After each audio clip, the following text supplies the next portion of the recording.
Welcome to the final day of EdTech Korea Forum 2022. And it's good to see you once again. I'm Kim Kyung-mi, today's MC. So we are at day 3, the last day of EdTech Korea Forum. And I would like to thank all the participants for joining us today.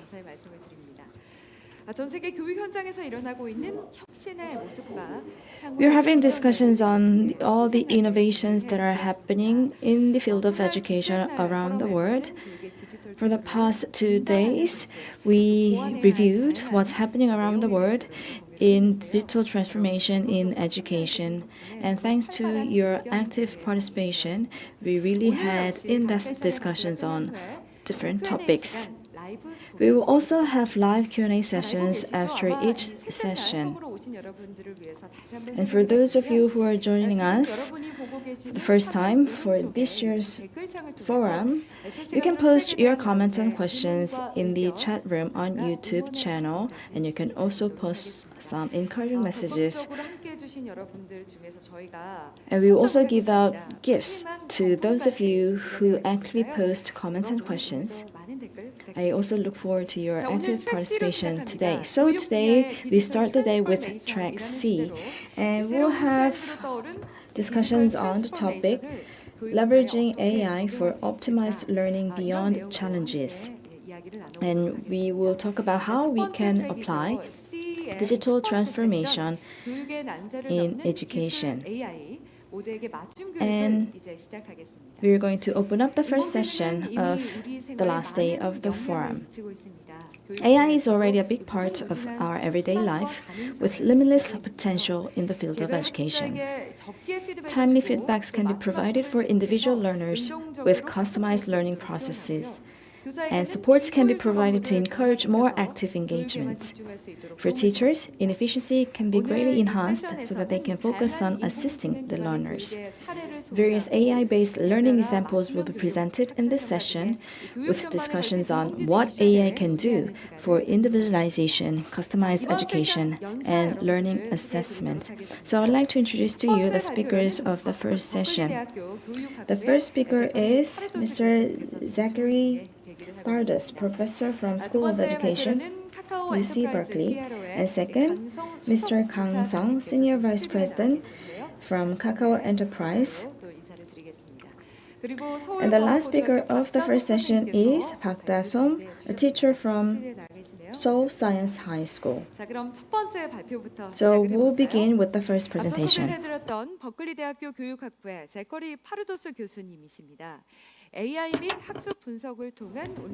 We have Professor Zachary Pardos from Berkeley, UC Berkeley. And he's an associate professor of education at UC Berkeley, studying adaptive learning and AI, and funded by a National Science Foundation fellowship. He spent extensive time with K-12 educators and students, working to integrate educational technology into the curriculum as a formative assessment tool. And he will be delivering his presentation titled Personalized Guidance Online and on Campus with AI and Learning Analytics. Professor Zachary, please begin your presentation.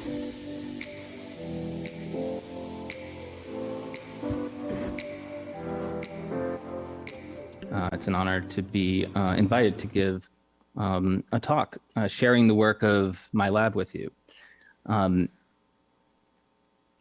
This work applies to both online applications as well as on-campus institutional applications of AI to help learners and guide their journey through a variety of educational resources that they encounter.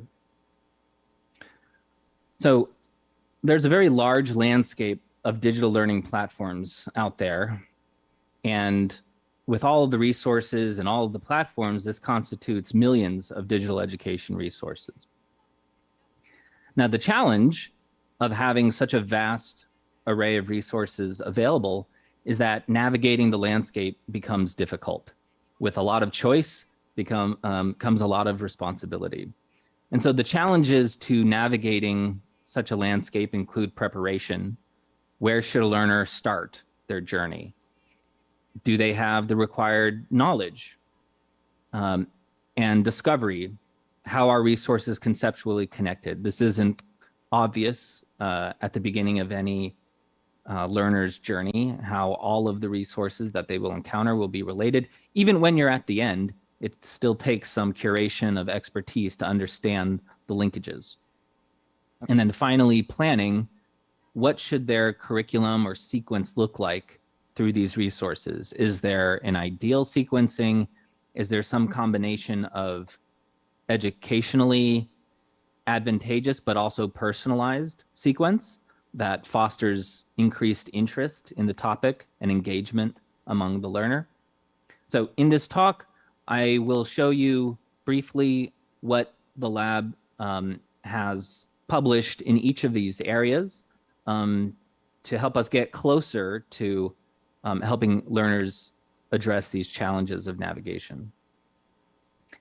And so the whole internet is a bit too large of an experimental playground for us. So instead we treat the university and all of its courses as a microcosm for this digital platform landscape. And we use the university and this setting to study the use of AI to address navigational challenges. But I'll argue and show in a couple cases that this approach also applies outside of a university setting. So the platform that we use to conduct these studies of preparation, discovery, and planning algorithms for learners is called Ask Gosky. We call it a virtual advising platform, and it's a recommender system for student academic planning and exploration. It's deployed at UC Berkeley in 2016 and has now around 10,000 users every year. It's provided rich institutional data sets and a nimble platform for experimentation. So let me start with algorithms to help students prepare. And for this, we use a theory of zone of proximal development, which defines what learners can do with guidance. So imagine at the university, there's a collection of courses that a learner can pass the final if taken right now. So these are the courses they definitely can do, meaning they can pass with a good grade. Then there's the set of courses that they can do well in, but with help, with attending lectures, talking to their peers. And then there's a set of courses that they can't expect to reasonably do well in. The material is too advanced from where they are, and given time constraints, it's not reasonable to expect that the learner does well in this course. So the goal of this preparation-based recommendation algorithm in this case would be to ask the learner, what is your goal? What is a course that's outside of what you can do with help, perhaps? And then suggest a course that could bring that target within the learner's zone of proximal development.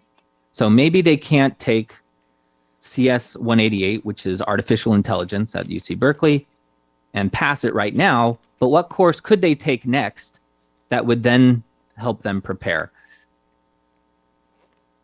And so in order to estimate this, we need to be able to estimate a student's zone of proximal development, which means we need to be able to accurately predict the grade they would receive on courses in order to classify them into these three categories. This is essentially encoding a prerequisite relationship to recommend a course in preparation for another. The reason why we can't simply use existing prerequisites and be satisfied with that is because they are not comprehensive. Every year, new courses are introduced, some of which could satisfy prerequisite relationships, but every year, these new courses are not routinely considered to be matched as prerequisites for other courses. And in this analysis of offline data, we did find that the task of predicting grades using a neural network called an LSTM performed reasonably, 75% accurate compared to a 50% baseline. And our ability to predict existing prerequisites was 45%.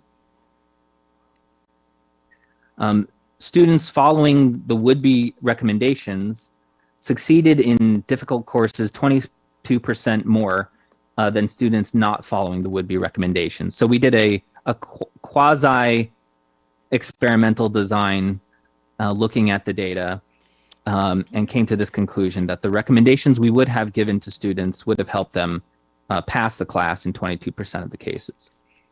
Work on this is published at Learning Analytics and Knowledge and ACM Recommender Systems.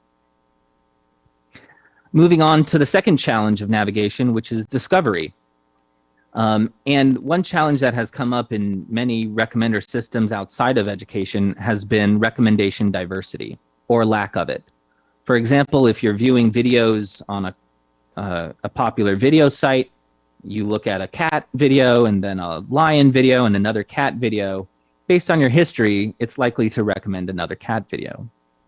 And then based on that history, it's likely to recommend yet another cat video. But if instead of going to a cat video, you go to a peacock video, one of my favorite animals, the algorithm may still recommend a cat.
Of quantitative and qualitative data on thematic maps.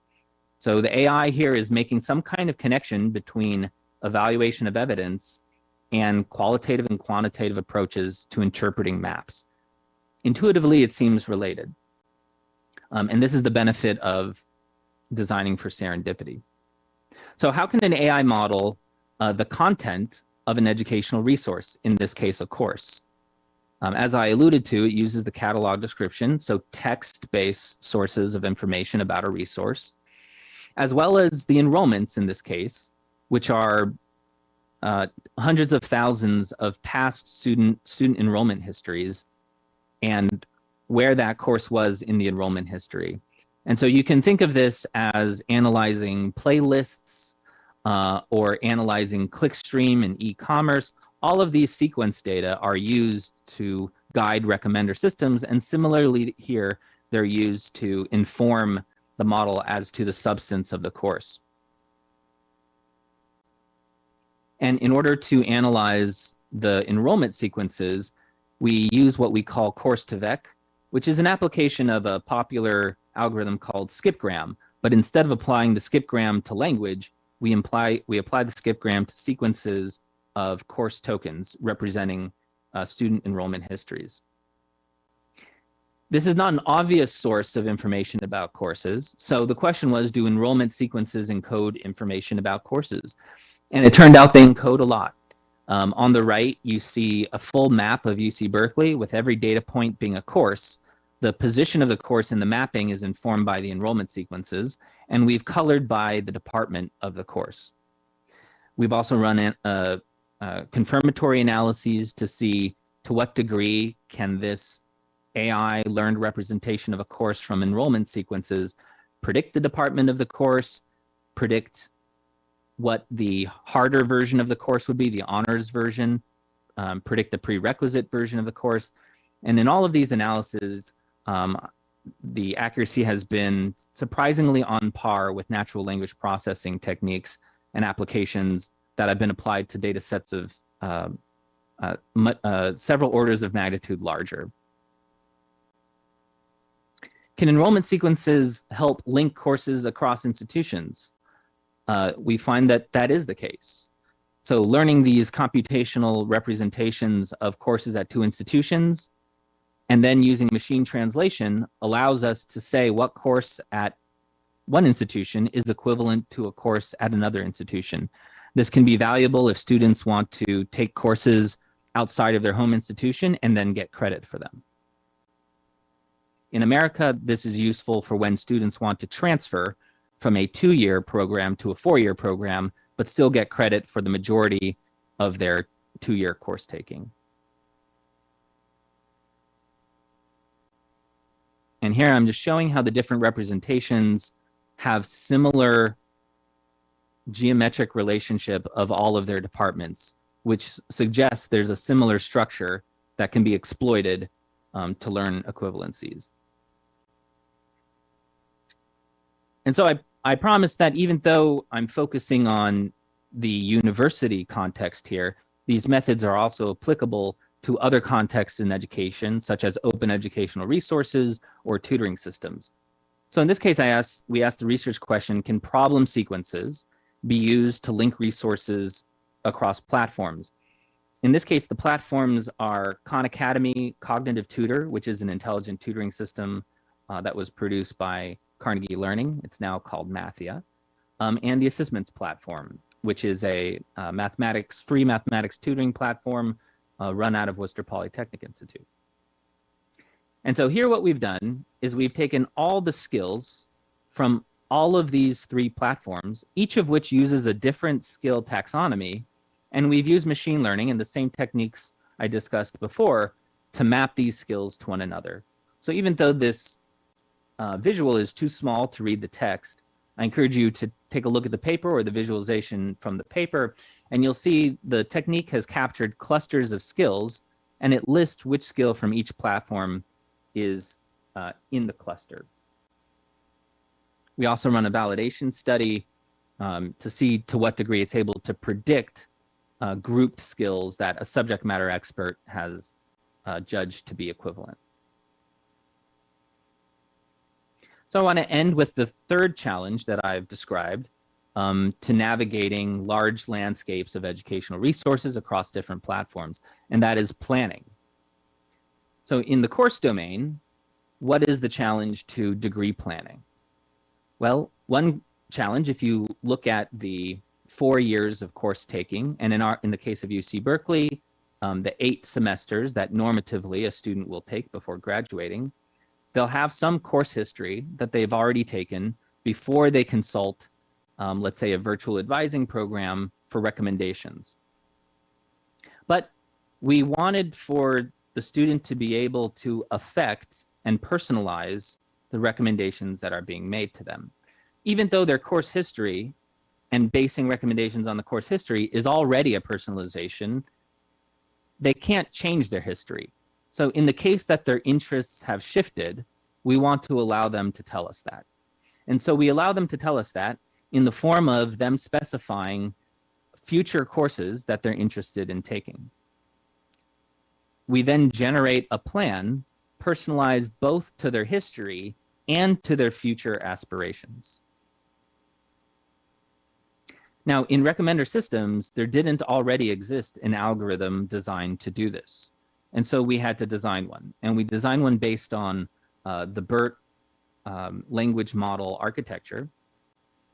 And in the language domain, what BERT is able to do is take the beginning of a story and then the end to a story and then fill in the rest. It's also able to fill in arbitrary or take arbitrary parts of the story that are filled in and impute the rest. And so this matched what we wanted to do in the course domain, which is have the student with a history and then some future courses have a plan tailored to them.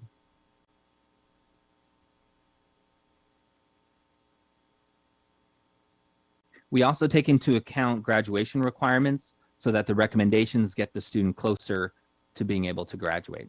And this work was published at an AI conference called AAAI in 2021. We also did an online study to evaluate students' perceptions of the recommendations they received from this plan algorithm. So here the student is selecting what future courses they're interested in taking and in what semester. They'll then be shown recommendations from our state-of-the-art algorithm. Other students will be shown suggestions from a simpler algorithm, and then other students will be shown suggestions from a peer student who is essentially recommending courses to their peer.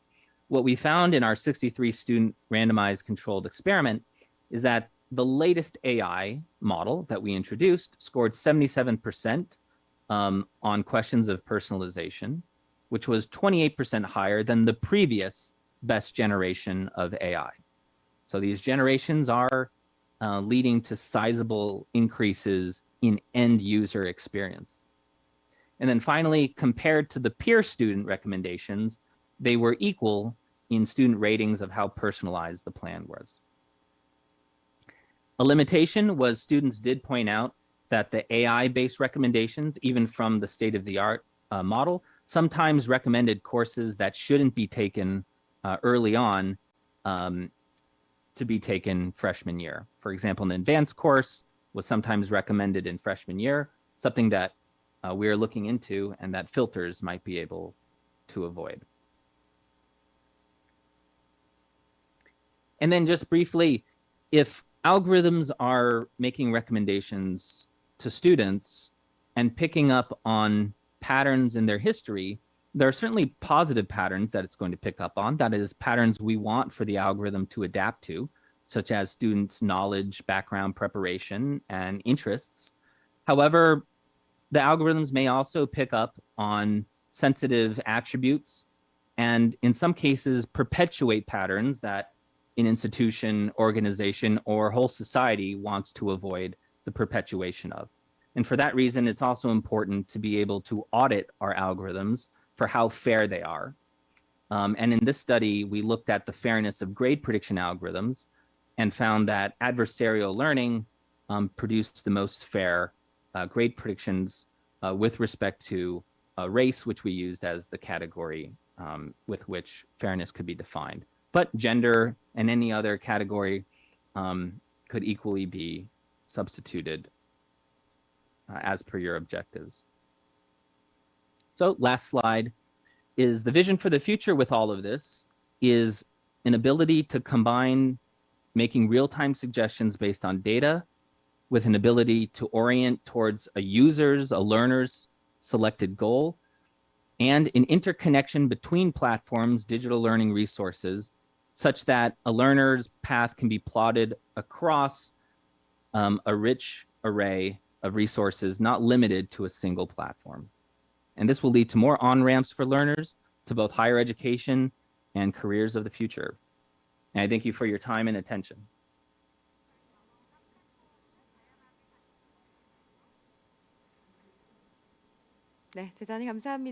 Thank you, Professor Pardos. That was the first presentation for the first session. So it was very interesting to find out that personalized guidance can be provided to the students using AI. So I can see that AI is helping students to receive personalized education. Thank you very much. So we will have a conversation with Professor Pardos during the Q&A session. Now let us move on to the second presentation of this session. And the next speaker is Mr. Kang Seong, CRO and Senior Vice President of Kakao Enterprise. He's going to talk about Kakao Work, which is a business collaboration tool developed by Kakao. And he will talk about the present and future of AI in workplace. Senior Vice President Kang Seong, a former legal professional, joined Kakao as Vice President of Legal Affairs in 2016, and continuing his course for the sound development of the IT ecosystem. He's been appointed as Senior Vice President of Kakao Enterprise in 2020 and is striving to develop the domestic cloud computing and AI industries. Now I'd like to invite CRO and Senior Vice President Kang Seong.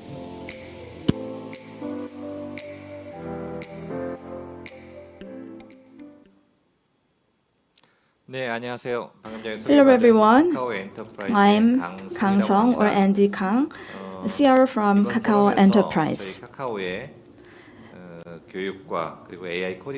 I'm going to talk about Kakao's innovative collaborative tools in education and AI coding programs in a post-COVID world.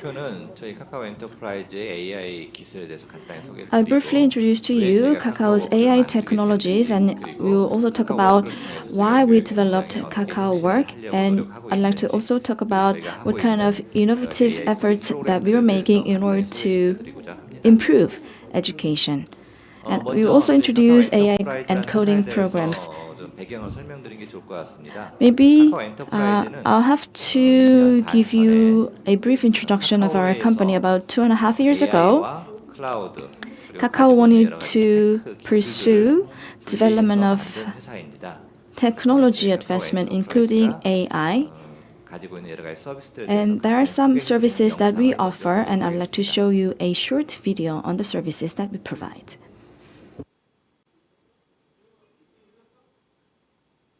비즈니스와 연결하여 더 나은 세계.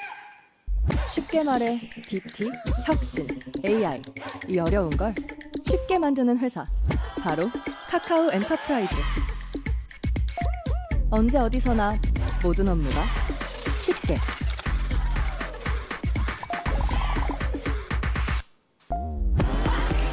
모든 업무가 연결되는 종합 업무 플랫폼 카카오 워크.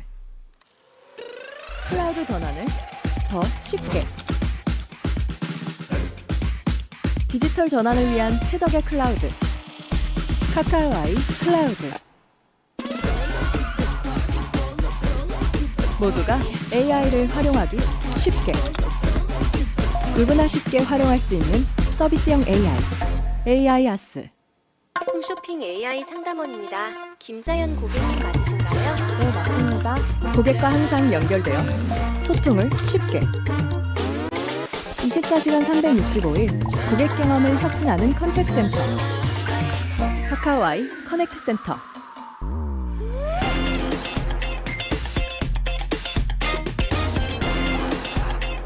어렵고 복잡했던 물류를 쉽게 새로운 물류 생태계의 시작 카카오 아이 라스. 게다가 즐겁고 재밌게 카카오 엔터프라이즈의 기술과 노하우로 비즈니스의 성장을 앞서가는 디지털 혁신을 이루세요. 쉽게. 혁신을 쉽게. 카카오 엔터프라이즈.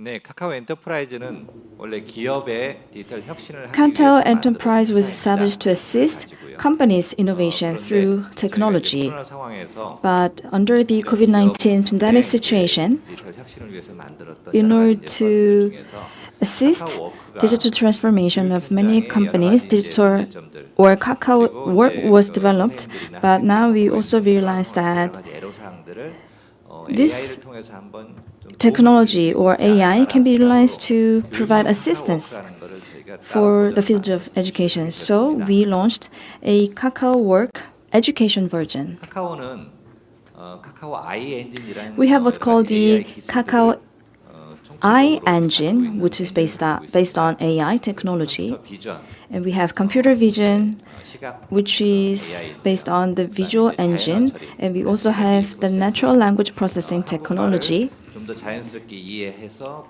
And the machine understands the speech, and they can also provide answers to 오디오 프로세싱, the questions raised by human beings. And there's also a speech and audio processing technology, which includes speech to text and text to speech technologies.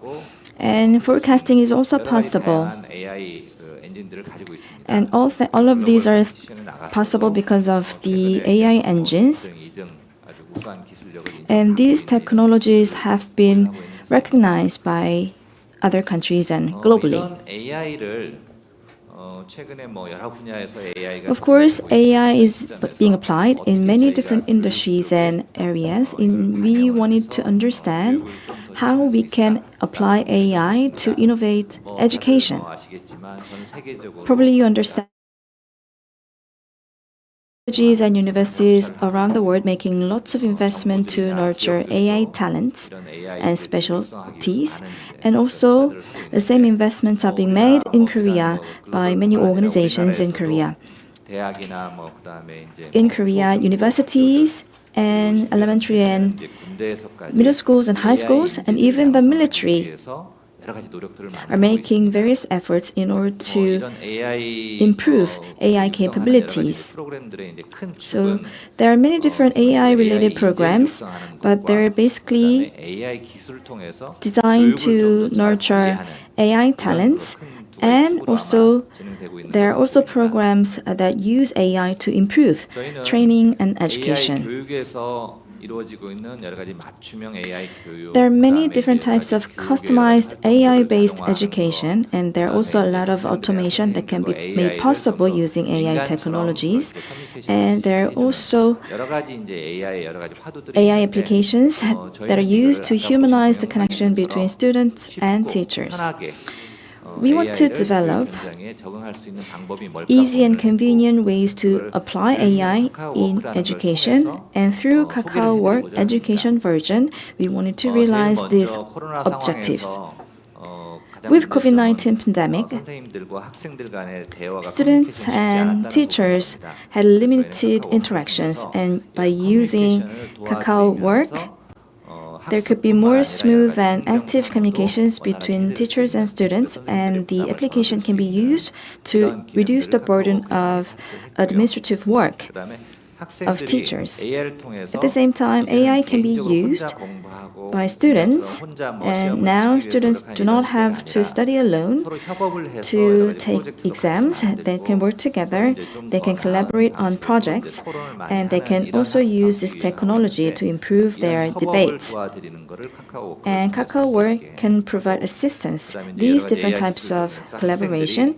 And by leveraging AI, of course, they don't have to become AI experts, but they can use AI technologies conveniently, and it could be used in order to improve their creativity. I just want students in school settings to easily utilize AI-based technologies, and that's what we wanted to achieve by developing 교육용 Kakao Work. Kakao Work for Education. So we created Kakao Work for Education. 크게 이제 세 가지 이제 저희가 And there are three different elements of Kakao Work for Education. 7% 국민들이 사용하고 있는 메신저인 Kakao is a messaging application used by around 97% of the Korean population, and you don't have to learn how to use Kakao Work for Education because you already are familiar with Kakao Talk, which is the messaging service. And you can use Kakao Work for Education for remote learning, and this tool is included in the Kakao Work, and for collaborative projects and for storing different types of materials. There is what's called the workboard as a feature of Kakao Work. So I'd like to introduce to you some of the functions and features of Kakao Work for Education. And it is very similar to Kakao Talk. A chat room will open, and here students and teachers can get together, and you can also open a chat room for students only. And maybe sometimes you want to open up a virtual meeting. Then if you click the video icon, all the participants of the chat room will be automatically invited to this video conference. Up to 200 participants can be invited to a single meeting room. And if you want to have a massive online courses, up to 1,000 people can be invited in a webinar. 역시 학교 현장에서 In school settings, communication is really important between teachers and students. Of course, communication can take place online, but this communication is really important for operating classrooms, and efficient learning can take place when there is smooth communication. So the communication-related features are included in Kakao Work. Maybe the student responses and students' decision-making will be required, and students and participants can use emojis to express their opinions. And also the teacher can use the mention function to individualize the interactions, and you can also check whether there are some participants who have not checked the messages in the chat room. And these communications can take place quite conveniently, and the emojis that are available in Kakao Talk can be also used in Kakao Work. 아무래도 이런 카카오 워크라는 이런 툴이 교육과 또 바로 The Kakao Work 밀접하게 can be used to improve efficiency, and it can be used efficiently if it's linked with LMS. LMS is widely used in Korea, and things like Google Classroom, and we also have a coding specialized platform which is Gurum Edu, and we also have a lot of users of ID. These LMS platforms are linked with Kakao Talk, and assignment submissions and other alerts or notifications can be checked or can be made on Kakao Work. Students may forget their assignments, or sometimes they miss their assignment deadlines, but the students can be notified of the upcoming assignments, and it really helps the operation of online courses. 협업을 저희가 아까 강조를 말씀드렸는데요. I talked about the importance of collaboration. In order to have collaboration between participants, you have to check the schedules of all the participants. We have the calendar feature, so you can check the teacher's calendar, and you can identify the empty slots and add additional schedules, and you can invite some participants to a schedule. And this scheduling is made really convenient. In case that you need to make an announcement to all the students, you can utilize the bulletin board feature in order to send out massive notifications to all the participants or the students.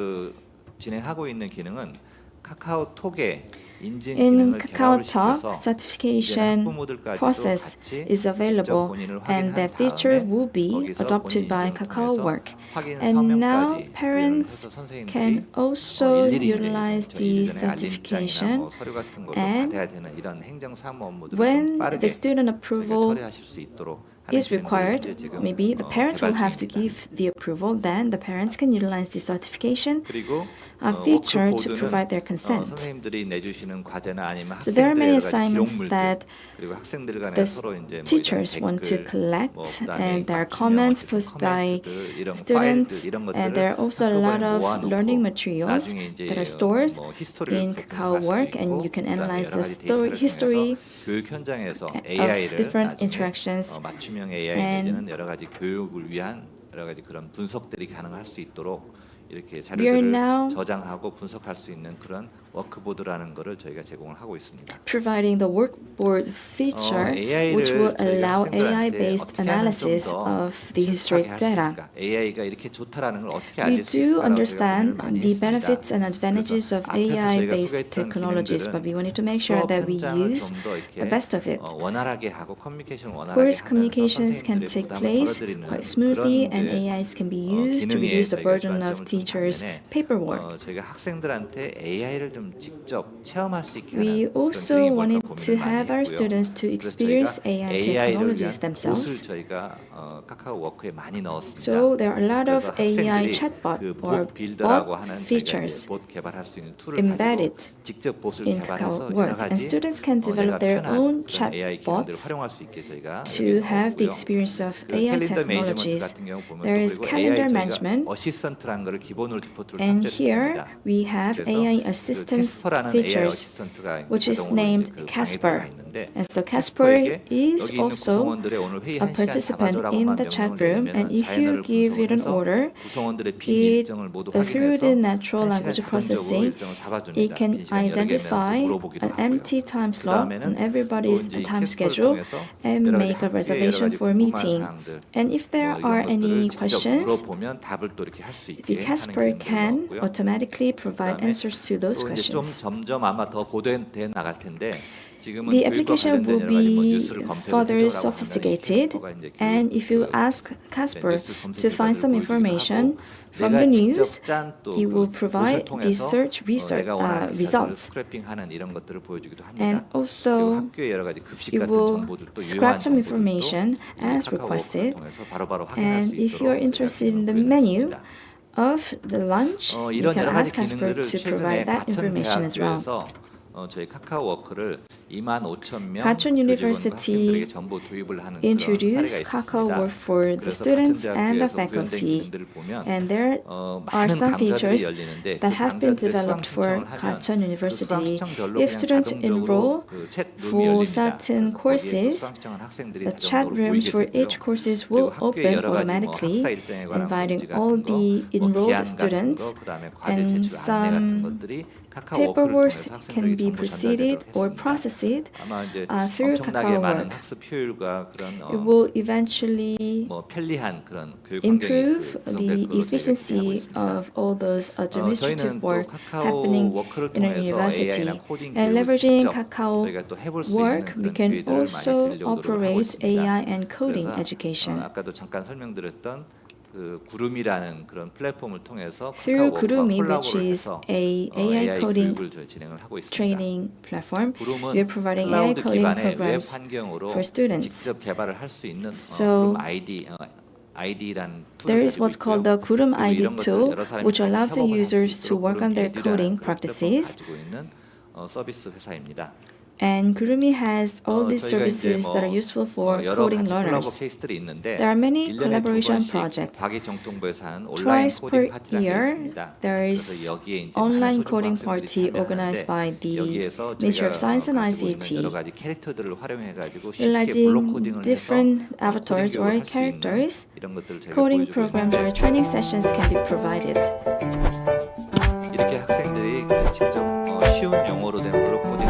Students work on block coding, and the avatars play the game and complete the coding.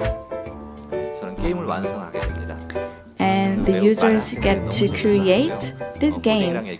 And this is really fun, and students can realize that coding is not something that's really difficult. So I think this is a really important event to teach coding to our students. Recently, the government decided to provide vocational training for the soldiers in Korea, and one of the programs that we decided to operate with the government is to provide coding programs for the soldiers in Korea.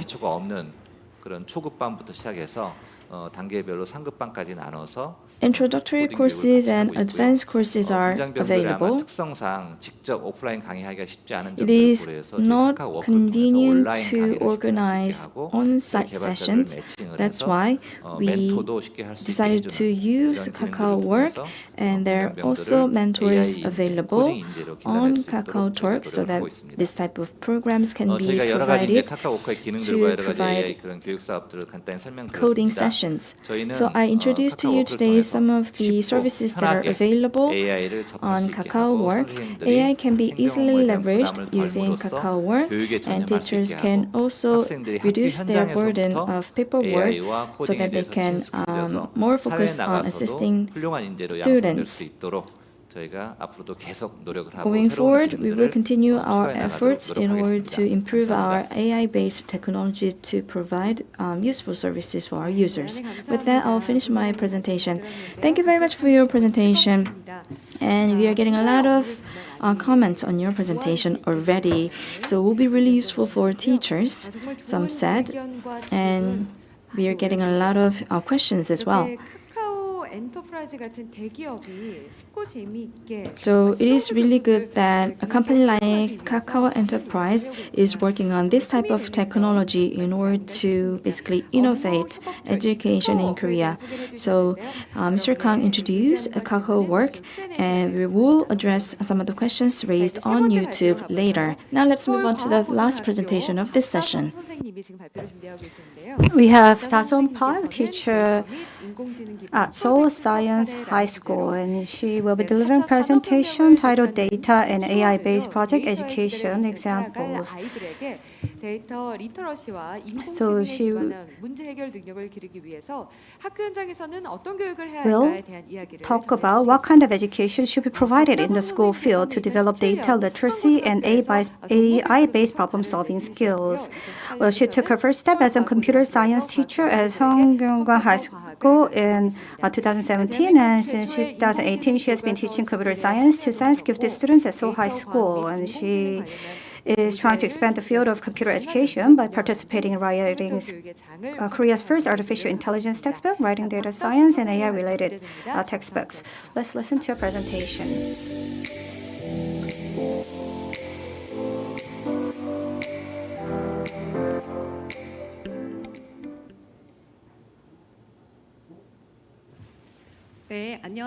Hello. I'm a teacher at Seoul Science High School. My name is Dasom Park. Today, I would like to talk about the cases of data and AI-based project classes that I conducted in my classroom. So I want to talk about, I'm not trying to say how excellent the data and AI-based project education is or how excellent my students are. I want to explain to you about conducting classes with my students based on data and AI.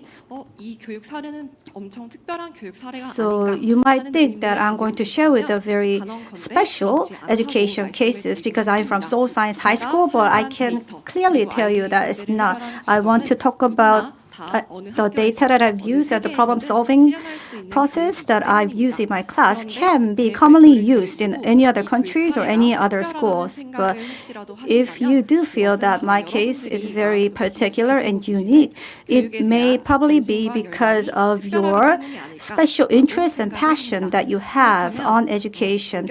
Then, now I will start my presentation. Well, first, why do we need data and AI-based education?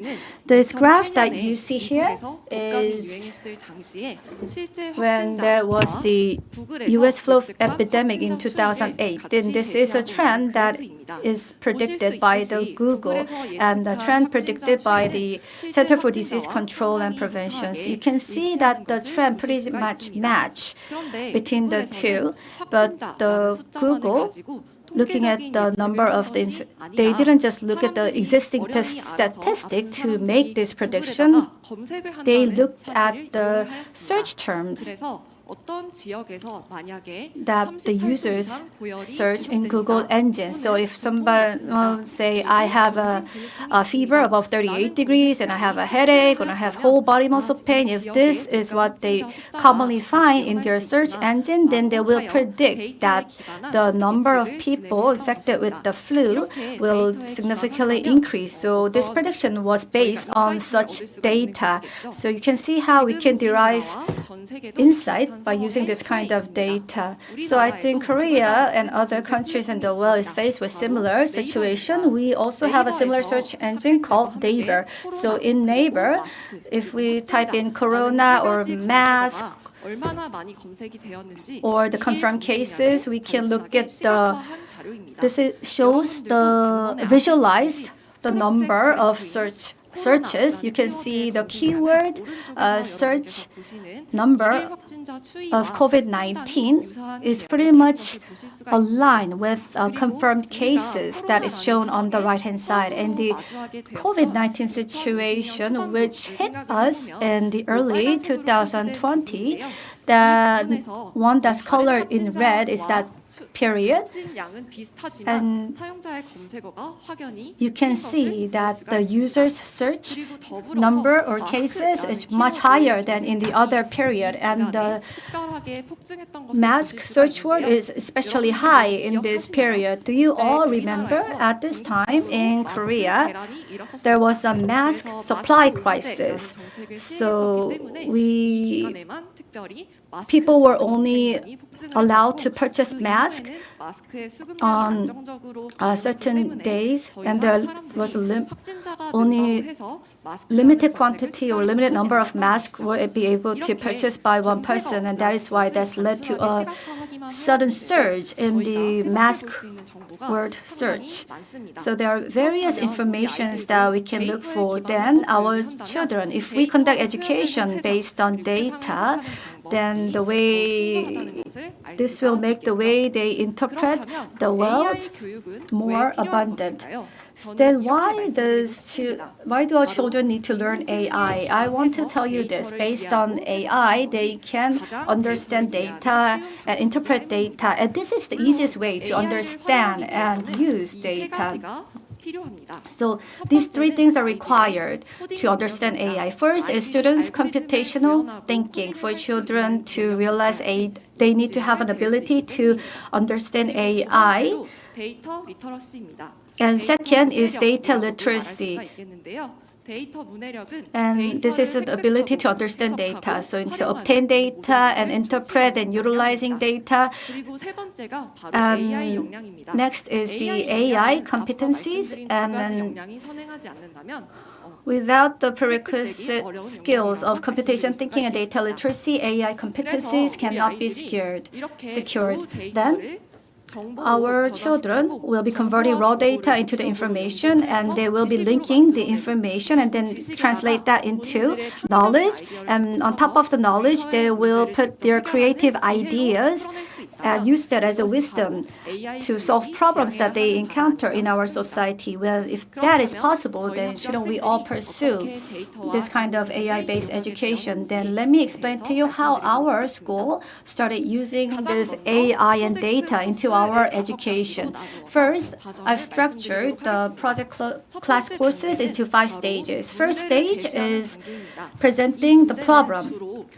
And this problem is usually determined by the teacher, and depending on the academic level of the students, it is said differently. So first is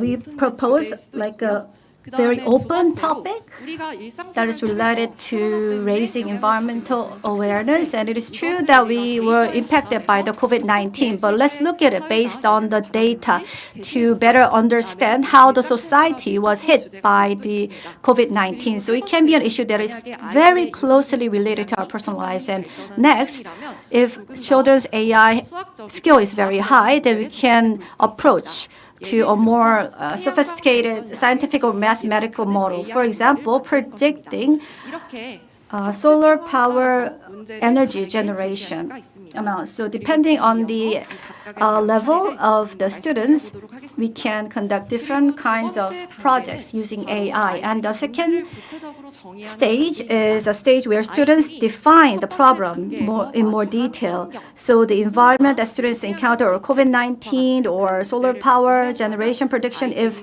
students are encountered with this problem, then students will have to set a very specific target. And third, in order to analyze this kind of topic, then students will be mutually validating each other's process. They look at the AI model processes that they've applied, and then they make a presentation and they review whether this is too simple or too difficult. And then based on the established plan, they work on the coding. And then lastly, through this kind of process, the students will be sharing the results. And among all these different stages, many people might wonder that in data programming or AI programming, students require a lot of feedback, but actually it's not. In defining the problem and in order to solve the problem, students collect the data and then they establish a plan again. So in that process, students cooperate with one another a lot and they provide feedback to each other. So this is the stages that we follow. And let me explain to you what kind of platform was used. I didn't use any particular project, any unique platform. So if I use the platform that is commonly available to everyone. So I use the Google Drive to share learning materials, and then I use the Google Class to promote students' cooperation, and to obtain data, I use Kaggle or Statistical Data Office. And as for the coding platform, I use the Google Collaboratory platform. Then let me show an example of the first project. First project was on raising the awareness of the environment based on data. So there are so many topics that we cover during class. So I had a lot to share with you, but I just bring few of them. First, I presented the topic environment, and I was worried and concerned that students will be focusing on topics like global warming or waste. But let's look at this topic one by one. On the top left-hand side, you can see there is the income and the energy usage and the light pollution.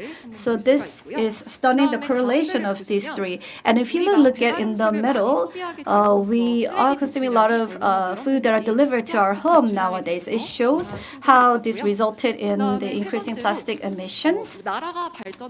And as countries develop, this has resulted in the increasing pollution. And then when the country develops further, then because countries start to pay attention to reducing the pollution, that resulted in reducing the pollution. So the students wanted to find out if that can also be applied to Korea, and whether we can regard Korea as an advanced country in the environment sector. And students were engaged in this kind of a project. So students review their project plan. They look at why they selected this theme and whether this is an appropriate theme for data analysis. And then they cross-examine the data that have collected to see whether they need to collect more data or if the existing data is sufficient. And the next stage has to do with the actual programming. So if you look here, some students share this program in the GitHub and explain their project as well. And this is the part where students are most excited. So they share the project results and then they discuss about what kind of value they discovered or explored. So this is the project that dealt with the light pollution. So in order to predict light pollution, they made this kind of a linear formula. So for this team, they discovered that the energy usage per country had the most effect on light pollution. And this is the case of the second project.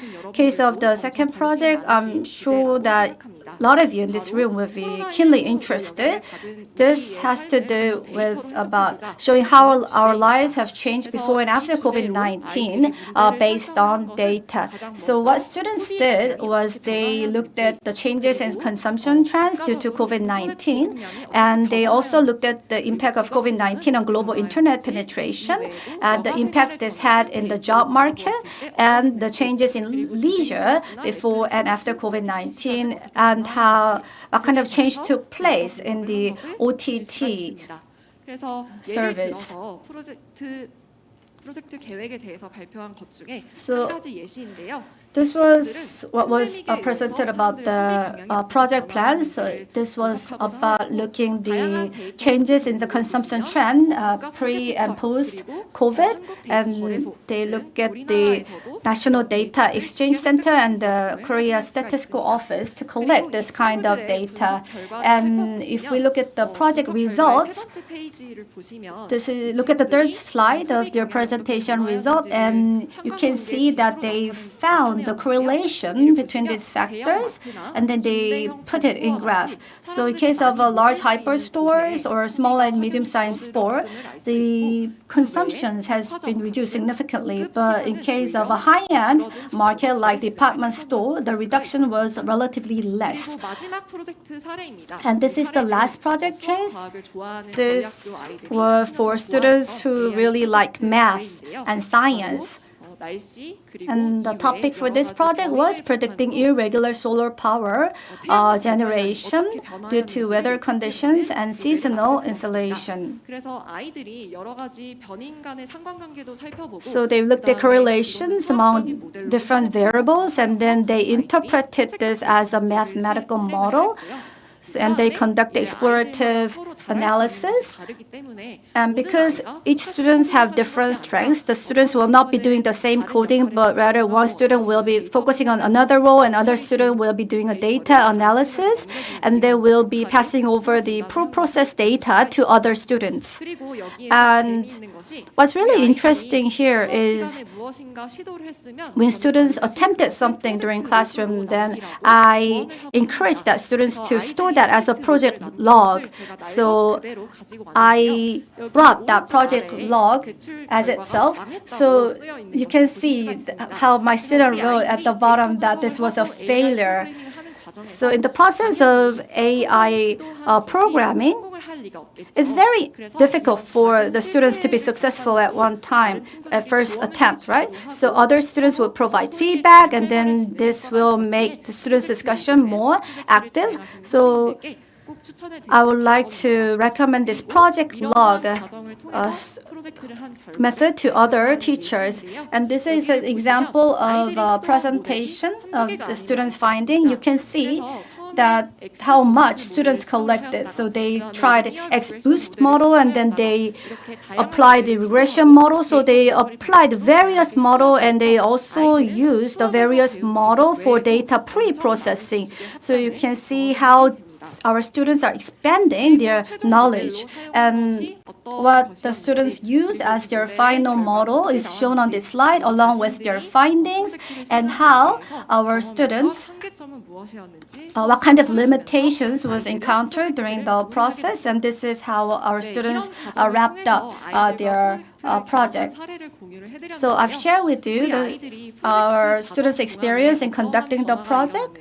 정량적으로 제가 1점에서 5점 척도로 몇 가지 질문을 통해서 And I've asked my students these 5 questions for the qualitative studies. So score 5 is very satisfied and score 1 is not satisfied. So first question was conducted before the project. So what is my data processing ability before taking classes? And many students score themselves 1, 2, or 3. So this is before the project. But after the project was completed, many of my students' confidence went up to 4 and 5. And this was also very surprising. So through data analysis and AI learning process, where our students apply for problem solving, to the question that asked about, are you now better at understanding the data-driven problem-solving process? Many students scored 4 or 5. So their experience of solving problem based on AI data helped them not just on attaining the data-related knowledge, but it helped them in solving problems that they encounter in their daily lives. And there's another question. So do you think that your skill of solving the problem based on the data-driven problem-solving increase? And you can see a lot of students feel that it has. And on the questions whether the participation in the project helped them to learn data science, many students gave a high scores, and many students also showed a very optimistic response to the question whether they were happy to work with the team on the project.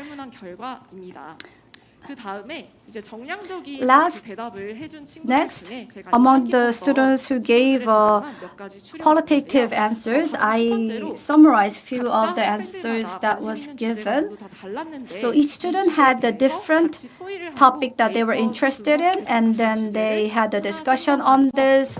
And in the process of selecting the topic itself was very exciting and fun. And second, the students said that you can see the change in the EV market out on the road, and the student didn't think that the electric vehicle related regulation would have such a big impact on carbon dioxide emission. And not just the statistical model, but the student enjoyed the fact that they can learn about AI model and communicating with others. So I've shared with you 3 project cases that were conducted in my classroom. I wanted to share with you more, but I regret the fact that I only have short time that's available to me. The last thing that I want to share with you is that if teachers provide guidance to students, our students are ready to actively solve the problem based on data and AI. So I think it's just the teachers that need to be prepared. Thank you for your attention. 네, 선생님 고맙습니다. 우리 교사가 이제 준비를 해야 Thank you. 한다라는 마지막 멘트로 발표를 마무리해 주셨습니다. She ended her presentation with the comment that the students are ready, we just need to start. Thank you to the educators. Thank you for the presentations. We have a lot of good comments from the educators and the teachers on the chat box. Thank you very much for your participations. So we will have a short break time because we want to spend more time for the Q&A session.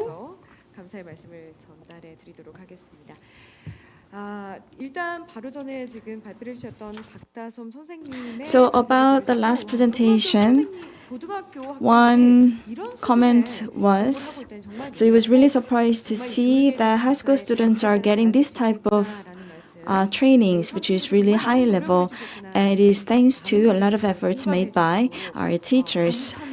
And a lot of people have provided their comments, basically appreciating all the work that are being made. by our teachers in Korea. And also about the presentation made by our speaker from overseas. We received a lot of comments, but there is one question to you, Professor Pardos. So depending on the areas of interest, it's very impressive how the course can be recommended looking at the history enrollment, student course enrollment. So when will this kind of technology be universally, when will this technology be commercialized, do you think? And what are the information that you look at? Like, is it in addition to major and age and region and grade or history of student course enrollment? Is this information sufficient to be applied to the course recommendation for students, or are there other informations that are taken into account? Great question. I'll start with the second part of your question, which is what other kind of data could be used. Is the kind of data we're currently using sufficient? So there's a different answer depending on the task. For grade prediction, I think that's the weakest component in terms of the performance of the algorithm. I think 75% isn't good enough. And right now we're only using the student's major, their past taken courses, in order to make that prediction. I think that other information about the course itself could be used, like the text of the assignments in the course, other attributes of the course, like how many assignments, how quickly they're due, the grade distribution on those assignments. Essentially, we could model grade prediction at a micro scale, predicting every assignment instead of the course as a whole, and maybe we'd get an improvement there. There's other sources of natural language about courses and students' backgrounds. For example, perhaps their secondary school record could help. When predicting courses for freshmen, we have no record for them of academic history. So that's additional information that could be utilized. It isn't being utilized right now because high school and college records often are not saved in the same database. Students apply with their high school record, but it's manually reviewed by an admissions officer. And sometimes the courses that they take that qualify for college credit get added to some sort of transcript at the college, but not in the same format. So I personally don't have access to that high school record information. And I imagine it's not just a matter of access. There's also work that has to be done to convert those data into the right format. You asked how close are we to kind of realizing course recommendation in practice? When will we see commercialization, which would likely be needed to see it realized at scale? And the answer is that right now we're working on deploying to several institutions outside of my home institution.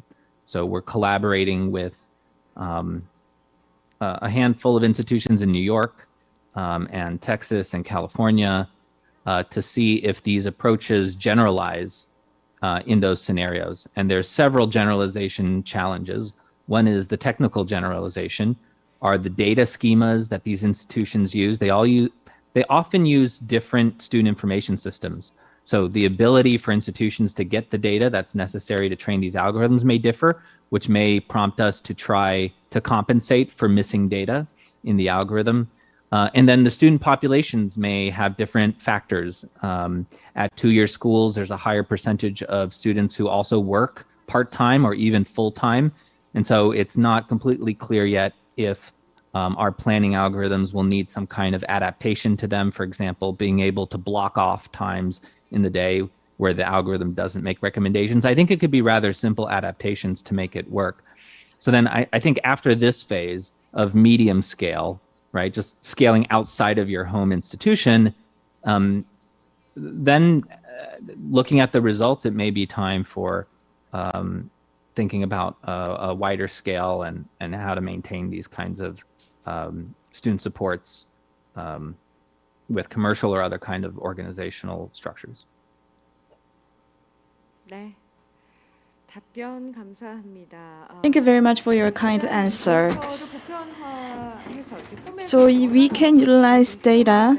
Maybe we need to utilize the formats that we use the data as we do now. So once again, thank you very much for your answer. So next question is directed to Senior Vice President Kang Seong. Again, there are a lot of positive comments about the presentations as well as really good questions. So a lot of comments were about the nice features of Kakao Work, and the Kakao Work for Education is also a really good service. And Chung Yoo-jin also asked the question before, and there are also many questions and comments provided by many participants. And Jack wrote, so Mr. Kang, Kakao Work is a business tool for collaboration. And what is one of the main differentiating factor of Kakao Work for Education when it was compared to other education applications? It seems like there is limited involvement from the private sector in Korea for Korean education, and how can we solve this problem? So if you look at Kakao Work for Education,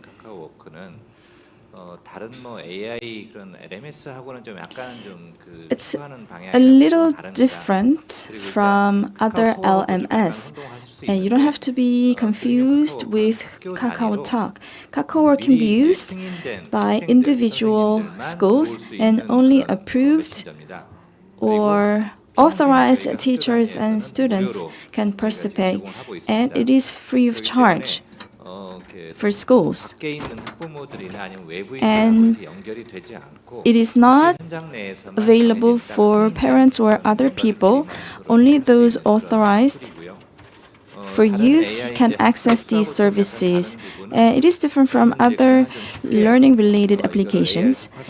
We wanted to make sure that AI can be easily leveraged utilizing the service. I'm not a developer, but Kakao is one of the major IT companies in Korea, and working with the developers alongside with the developers, you don't really have to write the line-by-line codes when you develop something. We have extensive libraries and also other tools that are available for developers.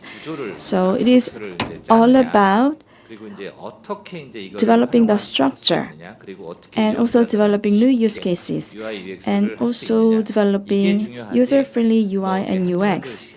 So writing the individual lines of codes is no longer the industry practice. So regardless of the schools that you graduate from, instead, we look at individuals' capabilities. So we have adopted blind test. So it's only the merit-based hiring. I don't know which school my colleagues went to. So we only look at their capabilities and certifications. And we wanted to bring the same development environment to our students so that they can code easily utilizing AI. So if you can collect and analyze data, AI can be easily used for your everyday life, and this is something that we wanted to have our students to realize. Of course, privacy and personal information protection is really important. That's why a lot of educational systems have difficulties in connecting with the private sector systems and solutions. However, we still want to reduce the burden of our teachers, and also we want to help students to leverage their own data. So as long as we can protect personal information, we want to enhance the linkage between the private sector solutions with the government-driven public education systems in order to improve the public education in Korea. It's really impressive. I hope that Korean students will be familiar with AI technologies so that they can improve their AI capabilities and improve their coding techniques. and overall enjoy all the benefits that AI technologies can offer. So once again, I'd like to really thank you for your hard work. So I'm going to ask the last question to teacher Park Dasom. That was a really wonderful presentation. Thank you very much. It was very helpful. And you've shared with us various cases. And what are some of the major difficulties in conducting such project classes? I think I can share with you two things. And in running the project,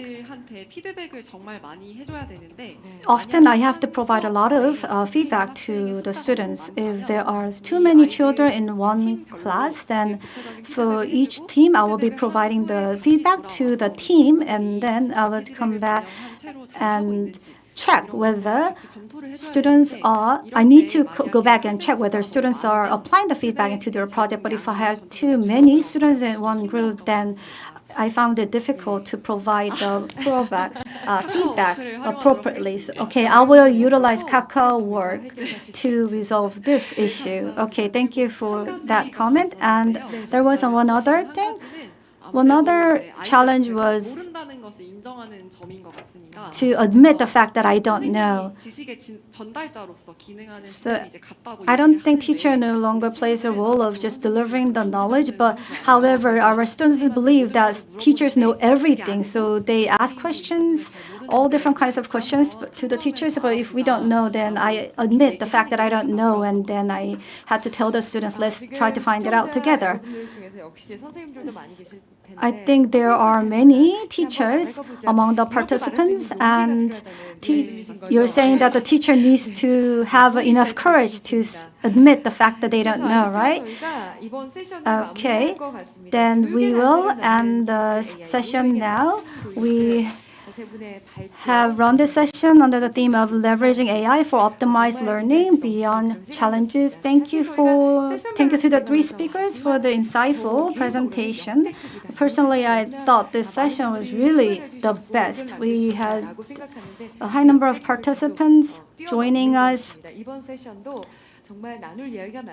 And we have a lot more to talk about, but due to time constraint, I think we'll have to end the session here. Thank you to the two participants in the studios, and thank you to the Professor Zachary for your presentation. Okay, we will end the first sessions, and we'll have an 8-minute break, and then we will move on to the next session, which will be held under the theme, The Data Unlocks the Learning Innovation. I will see you in a while.